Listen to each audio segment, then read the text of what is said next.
আমি আপনাদের জন্য মিষ্টি আলু কিভাবে সিদ্ধ করতে হয় এটা রেসিপি নিয়ে আসছি।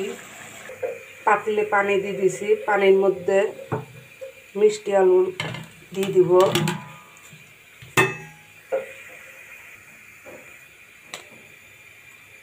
দিয়ে দিব হাফ চামচ লবণ। মিষ্টি আলু সিদ্ধ করলে লবণ দিতে হবে, তাহলে খেতে টেস্টি হবে। ঢাকনা দিয়ে রেখে দিব। 30 মিনিট পর ফিরে আসবো। ফিরে আসলাম, ঢাকনাটা খুলে নেব। মিষ্টি আলু সুন্দরভাবে সিদ্ধ হয়ে গেছে, পানি যতটুকু দিছিলাম পানিটা শুকিয়ে গেছে। এবারে এটা নামাই নিয়ে ঠান্ডা পানি দিয়ে ঠান্ডা করে নেব।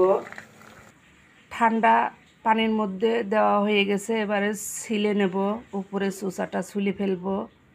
দেখেন মিষ্টি আলু চোষাগুলো ছুলে নিছি, আর বড় যেগুলো ছিল এগুলো মাঝখান দিয়ে ভেঙে নিছি। দেখেন সুন্দরভাবে মিষ্টি আলু সিদ্ধ হয়ে গেছে। এভাবে মিষ্টি আলু সিদ্ধ করে খেয়ে দেখবেন, আশা করি ভালো লাগবে। আপনারা সবাই ভালো থাকুন, সুস্থ থাকুন। এরপরে দেখা হবে নতুন কোনো ভিডিও নিয়ে। আজকে এখানেই শেষ করলাম। আল্লাহ হাফেজ।